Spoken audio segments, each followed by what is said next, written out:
오늘 아침의 말씀의 제목은 긍휼의 마음을 가지신 주님입니다. 먼저 드릴 말씀은 지난 3일 동안 서울에 가서 세미나를 잘 마치고 왔습니다. 하나님 나라 복음이라는 주제를 가지고 또 목회하는 이런 목사님들이 한 100명 이상 이렇게 많이 모여서 어떻게 하면 하나님 나라 성경에 나타난 하나님 나라 복음을 우리의 목양의 현장에서 또 우리의 성도의 삶 속에서 잘 전할 수 있을까, 실현할 수 있을까 하는 그런 복된 주제를 함께 배울 수 있는 시간이었습니다. 기도해 주셔서 잘 마치고 돌아왔습니다. 오늘 말씀에는 우리 예수님께서 긍휼의 마음을 갖고 계시다라는 것이 선명하게 나타나고 있는데요. 마태복음 9장에는 예수님과 함께 임한 하나님의 나라가 생명과 치유의 역사로 나타나고 있음을 잘 보여줍니다. 마태복음 9장 어제와 또 오늘 아침 우리가 읽은 말씀을 보면 침상에 누운 중풍병자를 고치시는 예수님, 12해 동안 혈루병으로 앓은 여인을 치유하신 예수님, 또 한 관리의 집에 들어가 그 관리의 죽은 딸을 살리신 예수님, 다른 성경에는 회당장 야이로라고 말하는데 오늘 마태복음 9장은 한 관리의 집이라고 이렇게 말씀하고 있습니다. 아무튼 죽은 소녀였는데 예수께서 그를 살리시는 장면이 나왔습니다. 그리고 오늘 아침 본문에는 두 사람의 맹인과 귀신 들려 말 못하는 한 사람을 고치시는 예수님의 모습이 나오고 있죠. 그런데 이 치유의 역사는 구약성경 예사야 35장에서 예언된 하나님의 나라가 임할 때 이런 일이 있을 것이다 하는 그 예언이 있는데 그게 예수님 안에서 성취되고 있음을 보여주는 것입니다. 이사야 35장에서 이사야 선지자가 예언하는 장면이 나오는데 거기 보면 두려워하는 자들에게 이렇게 예언합니다. 너희는 굳세어라, 두려워하지 말라. 너희 하나님이 오사 너희를 구원하시리라. 그러면서 또 이렇게 예언합니다. 그때 맹인의 눈이 밝을 것이며 못 듣는 사람의 귀가 열릴 것이며 그때 다리 저는 자는 사슴같이 뛸 것이며 말 못하는 자의 혀는 노래하리니 이는 광야에서 샘물이 솟겠고 사막에서 시내가 흐를 것임이라. 광야와 메마른 땅이 다시 살아나고 그곳에 광야에 꽃이 필 것이다 하는 그런 예언의 말씀입니다. 이것은 역사적인 그 어떤 왕이 와서 이렇게 이룬다는 것이 아니고 궁극적으로 하나님께서 사람의 몸을 입고 이 땅에 오실 때 그런 놀라운 구원과 또 생명의 역사가 충만하게 나타날 것이라는 것입니다. 예수님이 하나님께서 사람의 몸을 입고 오신 그 예수님 안에서 그 섬광처럼 하나님의 생명과 치유의 역사가 이 역사 속에 이 세상 속에 일어났습니다. 그렇죠? 예수님이 오셔서 여러분 죽은 자를 살리셨으면 그 이하의 모든 사건은 능히 다 이루신 거 아닙니까? 그때 성광처럼 이 역사 속에 하나님의 나라, 우리들과 꿈꾸는 하나님의 나라의 생명과 회복의 역사가 이 역사 속에 꿰뚫고 들어왔던 것입니다. 예수님의 사역 속에 그것이 나타났던 것이죠. 어디를 가든지 인간이 안고 있는 질병과 고통, 슬픔, 절망, 그런 모든 사단에 사로잡혀 있는 그런 굴레들, 그 어떤 인간의 공경이라도 예수님 앞에 나오면 다 그것이 벗겨지고 회복되고 자유함의 역사를 경험했습니다. 그리고 예수님은 그 하나님의 나라, 자신과 함께 시작된 하나님의 나라가 온전하게 인류의 모든 민족 가운데 이루어지도록 하기 위해서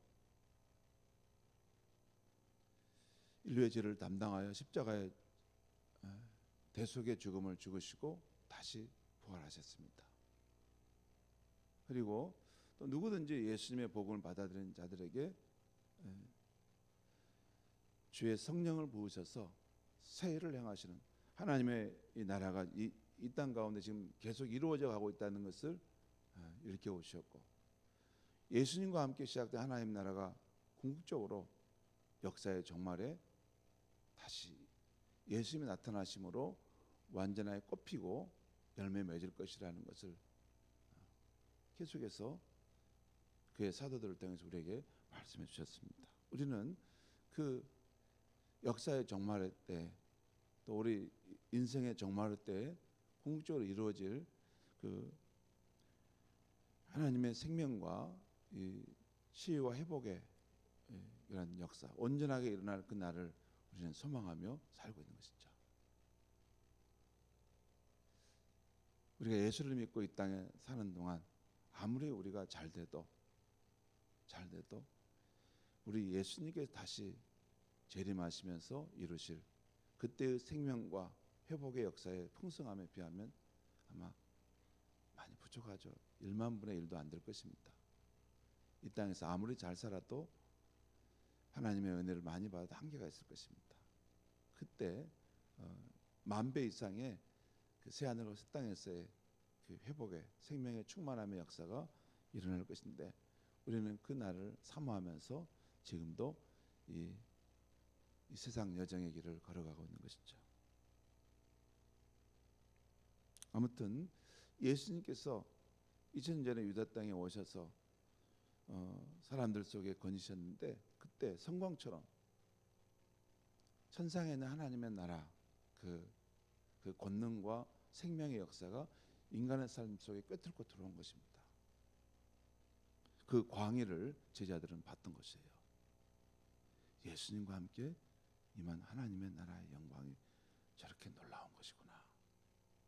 그래서 요한복음 1장에는 사도 요한은 우리가 그 영광을 보니 라는 표현이 나오지 않습니까?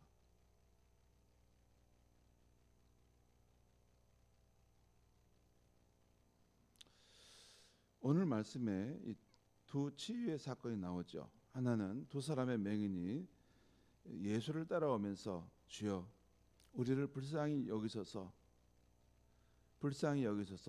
이 간구하면서 나왔던 것입니다. 뭐 한 번만 말하겠습니까? 그 다급한 상황인데 그리고 그 절박한 상황에서 뭐 다른 간구의 내용이 있겠습니까? 우리를 불쌍히 여기소서. 다윗의 자손 예수여 우리를 불쌍히 여기소서. 아마 주변에 있는 사람들이 그만 소리치라고 차단하고 그를 꾸중했을 수도 있습니다. 하지만 두 사람은 그 무리들 사이에 끼어 예수님께 나오면서 그렇게 간구했던 것이고, 우리를 불쌍히 여겨달라는 그 두 맹인의 간구를 예수님 받으셔서 내가 너희를 고칠 줄 아느냐 물으시고 그 믿음을 확인한 후에 그들의 눈을 뜨게 하십니다. 뿐만 아니라 또 귀신 들려 말을 못하는 사람도 예수님이 치유하고 있는 것이 오늘 본문에 나옵니다. 그런데 이 모습은 이사야 35장에 그때 맹인의 눈이 밝을 것이며 말 못하는 자의 혀가 노래할 것이다 라는 그 예언이 예수 그리스도를 통해서 성취되고 있음을 지금 복음서 기자는 보여주고 있는 것입니다. 그리고 예수님이 치유 사역을 보고서도 그 실체를 알지 못한 바리새인들은 예수님이 귀신의 왕을 의지해서 귀신을 쫓아낸다라고 비난하고 있습니다. 그리고 마태복음 9장, 오늘 마태복음 9장 35절 36절 말씀은 이런 말씀이 나와요. 한번 35절 36절 같이 한번 읽겠습니다. 시작. 예수께서 모든 도시와 마을에 두루 다니사 그들의 회당에서 가르치시며 천국 복음을 전파하시며 모든 병과 모든 약한 것을 고치시니라. 무리를 보시고 불쌍히 여기시니 이는 그들이 목자 없는 양과 같이 고생하며 기진함이라. 여기 보면 우리 예수님에게도 이 무리를 향한 이 불쌍히 여기는 마음, 측은히 여기는 마음이 있었음을 알 수 있어요. 우리 인류도 하나님 앞에 나가서 우리를 불쌍히 여겨달라는, 우리를 측은히 여겨달라는 그런 간구를 드리지만, 또 하나님이시지만 사람의 몸을 입고 이 땅에 오신 예수님조차도 무리를 보실 때 불쌍히 여기시는 마음을 가지셨다. 그들이 목자 없는 양과 같이 기진하며 고생하며 기진하는 모습을 보셨다는 것입니다. 그 당시에 이스라엘 나라의 지도자들이 많았습니다. 바리새인, 성경 지도자들, 또 제사장들, 백성들의 영혼을 인도하는 그런 지도자들은 많았지만 참된 목자는 만날 수 없어서, 그래서 목자 없는 양과 같이 길을 잃고 헤매고, 그래서 기진하여 고통받는 그런 사람들의 실상이 그때 가득했는데, 예수님께서 그런 모습을 보시고 그 백성들을 불쌍히 여기셨다는 것입니다. 여기 이 내용, 마태복음 9장 35절 36절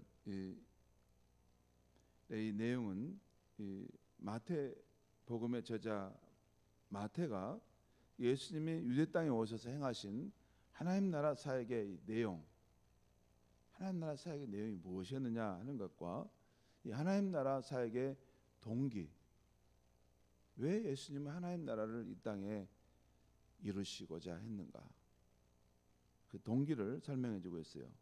곧 예수님이 행하신 그 하나님 나라 사역의 내용은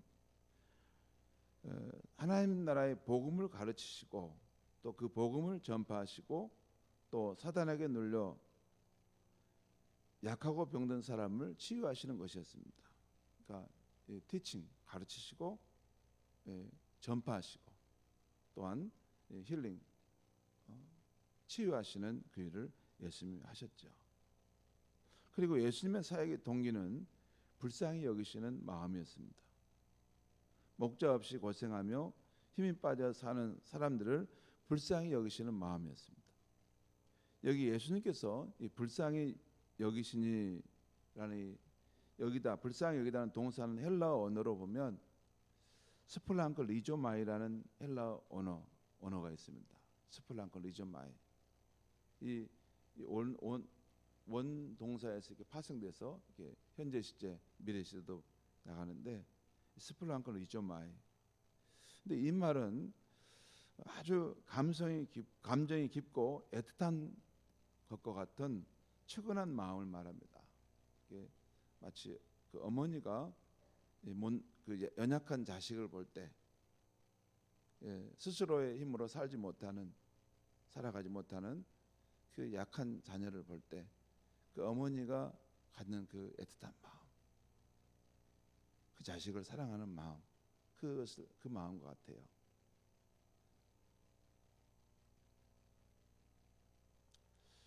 제가 마태복음과 마가복음, 누가복음에서 스플랑크 리조마이, 불쌍히 여기다는 이 말을 찾아봤습니다.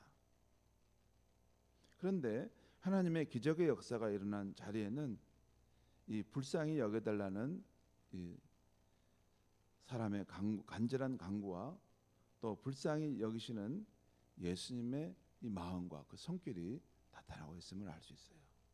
예를 들면 오늘 우리 말씀에 여기 앞에 두 맹인이 나와서 주여 우리를 불쌍히 여겨달라고 하는 데도 나왔지만, 마태복음 14장 14절에 보면 예수께서 나오사 큰 무리를 보시고 불쌍히 여기사 그 중에 있는 병자들을 고쳐주시니라.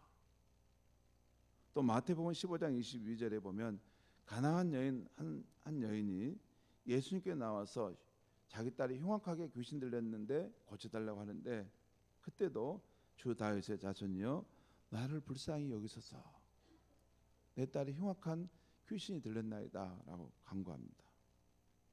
그리고 마태복음 15장 32절에 보면 예수께서 그 광야에서 무리들을 위해서 오병이어의 기적을 행하신 것, 그것도 거기 보면 내가 무리를 불쌍히 여기노라 그들이 나와 함께 있은지 이미 나흘임에 먹을 것이 없도다. 가는 길에 기진할까 하노라 하면서 예수께서 버릇 5개 물고기 2마리로 그 많은 사람들 배불리 먹이시는 일을 행하신 거죠. 이것도 불쌍히 여기는 마음이 동기에서 나옵니다.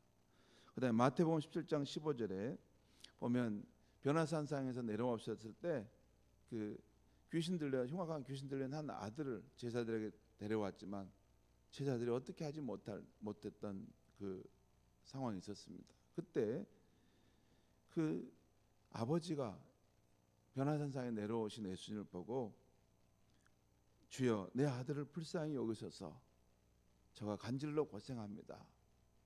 불쌍히 여기서 할 때 예수께서 그 아버지 아들을 또한 고치시는 장면이 나옵니다. 마태복음 20장 3절에도 다시 거기 보면 또 맹인이 거기서 나오는데 예수님이 지나간다는 소식을 듣고 주여 우리를 불쌍히 여기소서라고 간구하고 거기 보면 예수께서 그들을 부르셔요. 그리고 그들을 고치시는 장면이 마태복음 20장 34절에 나오는데 이렇게 나옵니다. 예수께서 불쌍히 여기사 그들의 눈을 만지시니. 그리고 마가복음 5장 19절에 보면 우리 그 거라사인 지방에 가서 그 귀신 들린 사람 무덤 사이의 고통과 신음으로 이렇게 살아가던 그 사람을 향해서 예수님이 그를 고치시지 않습니까? 근데 그 사람이 예수님께 내가 예수님을 따르고 싶습니다라고 할 때 예수님이 이렇게 말씀하시죠. 너는 집으로 돌아가 주께서 어떻게 너를 불쌍히 여기신 것을 내 가족에게 알리라. 그 동기가 그를 불쌍히 여기시는 예수님의 마음으로 그 갈릴리 바다를 넘어서 거라사인 지방까지 갔던 것입니다. 그리고 또한 누가복음 7장 13절에 보면 나인성 과부를 만나시고 그를 그 죽은 청년 아들을 고치실 때 살리실 때도 거기 보면 주께서 과부를 보시고 불쌍히 여기사 울지 말라 하셨다. 또한 누가복음 10장 33절에 보면 어떤 사마리아 사람이 여행하는 중에 그 강도 만나 죽어가는 그 사람을 버리지 않고 돌보고 마지막까지 그를 치유하는 사건이 나오는데 거기도 보면 그 사마리아인이 그를 보고 불쌍히 여겼다 하는 마음이 나와요. 또 누가복음 18장 13절에 보면 성전에 올라와 기도하던 두 사람이 있었는데 세리가 응답받는 기도를 받잖아요. 근데 그 기도 내용이 보면 이렇습니다. 한마디로 하나님이여 나를 불쌍히 여기소서 나는 죄인으로서이다. 그렇게 말했는데 가슴을 치며 기도했는데 하나님께서 그 기도를 들어주셨다는 것입니다. 사랑하는 성도 여러분, 오늘 아침에는 죄와 사탄, 질병으로 고생하는 우리의 형편과 처지를 아시고 불쌍히 여기시는 우리 예수님께 나아가 기도하면 좋겠습니다. 우리의 무슨 문제라도 갖고 나가 우리 주님의 긍휼을 바라며 기도하면 좋겠습니다. 여러분, 기독교는 하나님의 사랑을 말하잖아요. 이게 하나님의 사랑을 말하는 것이 기독교입니다. 그런데 이 하나님의 사랑이 특별한 형태로 나타나는 것이 긍휼이고 은혜입니다. 사랑은 사랑인데 측은히 여기는 마음으로 마치 창조자 하나님이 피조물인 인간을 측은히 여기는 마음으로 아버지 하나님이 그 아들, 그 자식을 측은히 여기는 마음으로 베푸시는 그 사랑이 긍휼입니다. 긍휼. 그리고 자격 없는 자인데 하는 일을 보면 늘 부족하고 늘 불순종하는 자격 없는 자인데 넘치도록 그 긍휼을 베푸시는 것이 은혜인 것입니다. 여러분, 우리가 믿는 예수님은 지금도 이 하늘과 땅을 통치하시는 만왕의 왕이시고 또한 성령으로 우리 삶에 늘 역사하실 수 있는 분이십니다. 오늘 이 아침에 우리가 우리 주님의 긍휼이 많으신 성품을 의지하여 우리의 인생의 문제를 안고 나아가 무엇이든지 기도하면 좋겠습니다. 기도하면 하나님께서, 예수님께서 역사하시고 오늘도 우리의 삶에 좋은 일들을 행하여 주실 줄 믿습니다. 기도하겠습니다. 하나님 아버지, 우리는 창조주 하나님 앞에 그 은혜와 사랑을 입지 않고는 살 수 없는 한갓 피조물에 불과합니다. 우리는 인자하신 아버지 하나님을 두고 있는 그의 자녀입니다. 우리가 부족함이 많고 또 우리가 잘하지 못하는 면이 많지만 그래도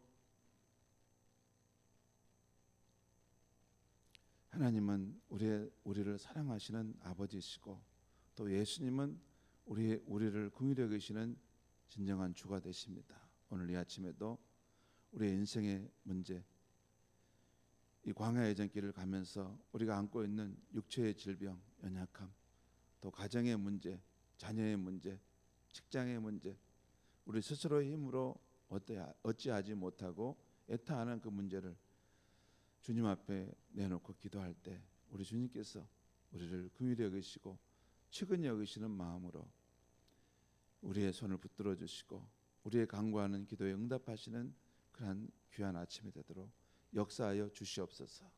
예수님의 이름으로 기도하옵나이다.